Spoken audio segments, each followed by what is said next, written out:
Just hours before King Von's murder, there was blood in the air. And the streets? They're saying Lil Durk and Cuba didn't just know about the storm, they helped light the fuse. Imagine this, you're King Von's sister. You get word that someone's lining you up. You don't know who's behind it, until whispers start pointing in one direction. And when you find out who, it's not some random op. It's someone from the inside. The internet couldn't believe it, and you won't either. Fake DMs. Secret phone calls. Quiet moves in the dead of night. One person said, "Bro said too much," and they got him. Another? This wasn't random. This was personal. Let's break it all down, and trust me, it gets uglier. The night before King Von's murder didn't start with gunshots. It started with whispers. Von's sister, the one person in his circle who didn't just carry his name, but carried his trust, was moving different that week. Not because she wanted to, but because the streets were buzzing with a warning she couldn't ignore. It was late. She was scrolling her phone when the first DM came through. The profile was fake. No posts, no followers. But the words? The words made her sit straight up. Watch your back. It ain't safe for you, and it's coming from someone close. At first, she thought it was just another troll trying to start drama. But then 2 minutes later, a screenshot came through. A blurry image, but clear enough to recognize the face. Cuba standing in what looked like a gas station parking lot, on the phone, with a man whose silhouette looked all too familiar. The caption read, "They already got the call." Now here's the thing, Von's sister wasn't soft-spoken. She wasn't the type to hide. If she felt disrespected, she made it known. And that night, she wasn't going to just sit in her apartment and wait for trouble to knock. She pulled on her hoodie, threw her phone in her pocket, and went straight to the block. The people she trusted told her to calm down. It's just talk, sis. Don't make it bigger than it is. But something in her gut told her otherwise. By midnight, the situation was already spiraling.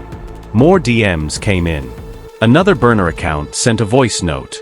"Durk ain't talking to you no more, but he talking about you." The voice was disguised, but the tone carried that unmistakable street sarcasm, the kind that says, "We know more than you think we do."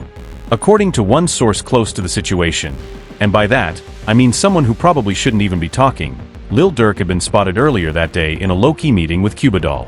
No music, no photos, no promo. Just a private link-up that nobody could explain. The rumor? Durk had told her to handle Von's sister before things got messy. Von's sister wasn't going to let that slide. She found out where Cuba was that night. A small gathering, nothing flashy. And without thinking twice, she pulled up. Eyewitnesses say the second she walked in, the air shifted. Cuba was in the corner, laughing, drink in hand.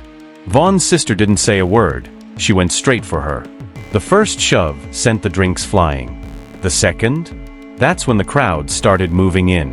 Someone was already recording. You can hear it on the leaked clip that hit the blogs hours later. People shouting, chairs scraping, someone yelling, "Yo, get her out of here." It wasn't just a fight. It was a warning, a message, a boiling over of tension that had been brewing for months. And here's where things get real twisted, because before security could even drag them apart, another face appeared in the chaos. A face Von's sister recognized instantly. Durk's ex. The next few seconds were a blur. Someone threw a punch. Someone else pulled a chair. And in the middle of it, Von's sister swears she heard a voice yell something that still chills her to this day. "He's next." Nobody can prove who said it. Nobody can prove if it was even real. But that phrase stuck in her head, because hours later, King Von would be gone. By the time the fight broke up, the damage was done. Cuba was furious. Von's sister was breathing hard, hair pulled back, hands shaking. People in the room knew this wasn't the end, it was just the opening act. On the way out, someone caught a photo that would end up on every gossip page by morning. Von's sister, looking straight at the camera, lips parted like she was about to say something. Behind her, a shadowy figure holding a phone, recording every step. Later that night, another DM slid into her inbox. No text. Just a 10-second video of her walking away from the fight, and a gun resting on a table. It didn't need words. And the next morning, she got the call. Not about her. About Von. The blogs woke up hungry. By 9 a.m., that grainy clip of the fight was everywhere, from neighborhood Instagram pages to YouTube exclusive channels with siren emojis in the title. The captions were reckless. Von's sister goes off on Cuba doll. But why though? Durk's camp versus Von's family? And then, like clockwork, the speculation began. A leaked message surfaced. 3 blurry screenshots from what looked like a group chat. In it, one contact was saved simply as D and the other as CD. The first message read, D, handle that. Can't have her talking. CD, say less. She won't. Now, was it real? Who knows? But the streets didn't care about verification. In their minds, the math was already done. D equals Durk. CD equals Cuba doll. Von's sister didn't deny the fight. In fact, she doubled down. She posted a black screen on her IG story with just one line. Y'all think I'm scared? Try me again. That post was up for 12 minutes before it vanished.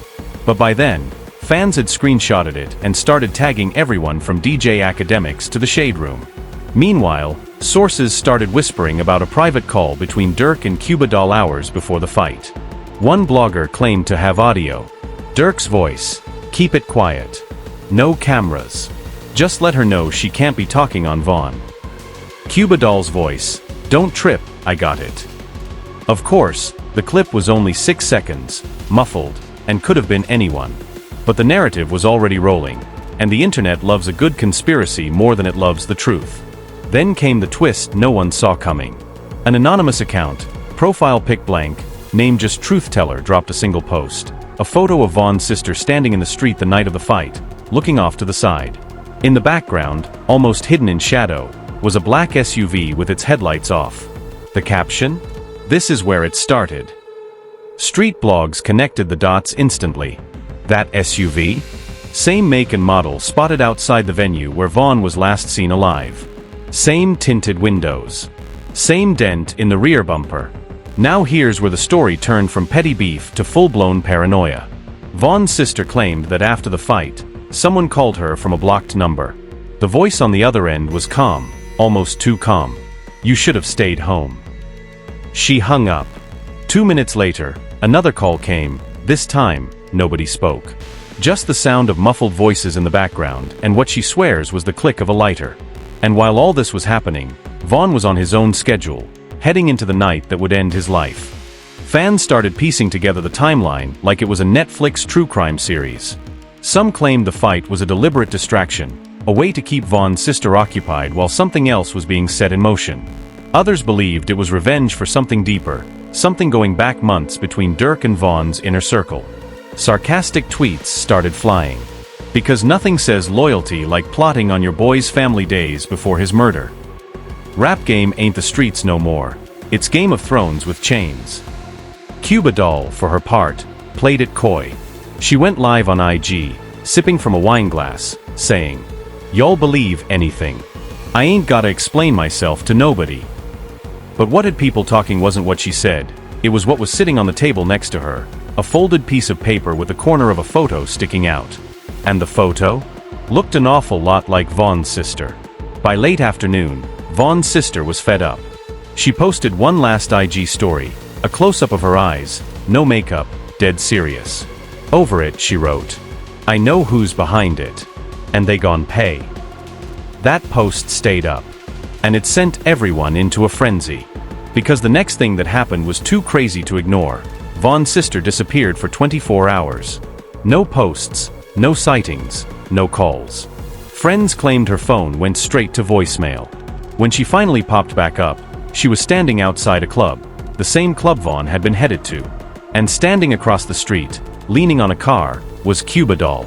The two locked eyes. No words. Just that heavy, silent recognition that both knew exactly what the other was thinking. But just when we thought it was over, another name came up. And this one changed everything. The other name wasn't just another rapper. It wasn't even someone in the industry. It was Marquis Keys Bennett, a street figure most people had never heard of, but everyone in the South Side scene knew.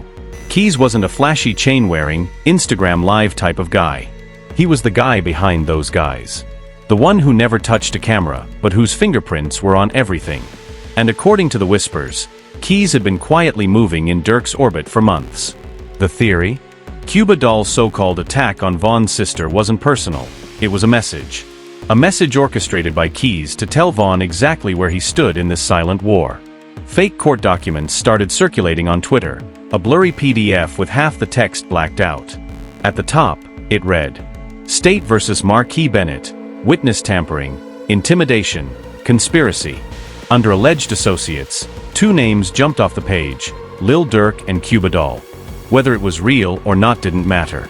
By now, the streets weren't asking if, they were asking how deep. Vaughn's sister reportedly confronted Keys outside a strip mall the day she reappeared. Witnesses claimed it was tense. She was yelling, he just stood there, smirking like he knew something she didn't. Then, with the calmest voice, he allegedly said, "Your brother ain't making it to next week." Those words stuck in her head. And here's where it gets eerie. Just hours later, Vaughn would be gone. The night of the murder, Cuba Doll posted a story from inside a car. Music playing low. Her nails tapping against the window. Out in the dark? Those same blacked-out SUVs. Fans compared the footage side by side to the truth-teller photo from the fight night. Same dent, same rims. Lil Durk, meanwhile, was nowhere to be seen publicly. But a mysterious Snapchat surfaced, allegedly from one of his close boys. Chess moves. Ain't no feelings in this. The timestamp? Less than an hour before the shots rang out. Vaughn's sister's account of that night is pure nightmare fuel. She said she was in a parking lot when her phone lit up, unknown number again. This time, the voice wasn't calm. It was urgent, rushed. Get out the city. Now. She barely had time to process before the first text started coming in. They got Vaughn. She froze. In her words, "It's like the world went quiet, but in my head, all I could hear was that man's voice saying Vaughn wasn't making it." And yet, when she tried to speak publicly, the internet split in two. Half the fans accused her of chasing clout. The other half swore she was sitting on the biggest unsolved rap conspiracy since Tupac. 2 days later, a shaky iPhone video dropped. Filmed from inside a car at night, it showed a group of people talking on the sidewalk. The audio was faint, but one line cut through. Cuba already handled his sis, so he knew we was serious. The internet lost its mind. Blogs were screenshotting, slowing it down, enhancing the voices. Some said the speaker sounded like Keys. Others said it was Durk himself. Durk's camp called it fake. Cuba Doll didn't even address it. She just posted a photo of herself in Vegas, champagne in hand, with the caption, "Pressure makes diamonds." Vaughn's sister, however, went dark again. No posts. No lives. Just gone. That is, until a single Instagram post appeared at 3:14 a.m. A black and white photo of Vaughn, smiling, with the words, "I warned you. They warned me. But we still walked right into it." No hashtags. No comments allowed. And the strangest part? The geotag said, "Somewhere safe." To this day, no one can prove the connection between the attack on Vaughn's sister and Vaughn's murder. No arrests. No charges. Just an endless loop of whispers, DMs, and half-baked evidence that keeps resurfacing every few months. But in the court of public opinion, people already picked their villains. Durk's name still trends whenever new footage or screenshots leak. Cuba Doll can't post a photo without someone bringing up that fight. And Keys? He's practically a ghost. No social media, no public sightings. Yet somehow, his shadow still stretches over the whole story. And here's the real kicker. In an interview months later, an ex-friend of Cuba Doll's let something slip. When asked if she thought Cuba had anything to do with Vaughn's sister's fight, she smirked and said, "Let's just say, nothing in this game happens by accident." And that's the thing about stories like this. They never really end. The streets go quiet, but the whispers get louder.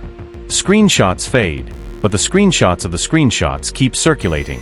People move on, or at least they pretend to. But if even half of what's been alleged here is true, the warning calls, the strip mall threats, the attack on Vaughn's sister, and the way it all unraveled just hours before Vaughn's murder, then this isn't just rap beef.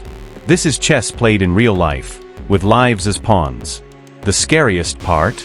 Some of the people involved are still walking around, smiling for the cameras, making music, doing interviews, as if nothing ever happened. And maybe that's the point. In this game, survival isn't about who's innocent, it's about who can rewrite the story fastest. So now, it's your turn. If you were Vaughn's sister, if you got that warning call, if you saw the same names pop up in DMs and leaked footage, what would you do? Would you stay silent? Would you go public? Or would you disappear too? Because remember, in the world of rap politics, once you're in the middle, there's no walking away clean. Drop your thoughts below. I'm reading every single one. And don't forget, hit that subscribe button, turn on notifications, and keep it locked to Spillover, where secrets explode before your eyes. This isn't over. Not even close. We've got more footage, more screenshots, and more names that the blogs aren't ready to print yet. Trust me, the next chapter?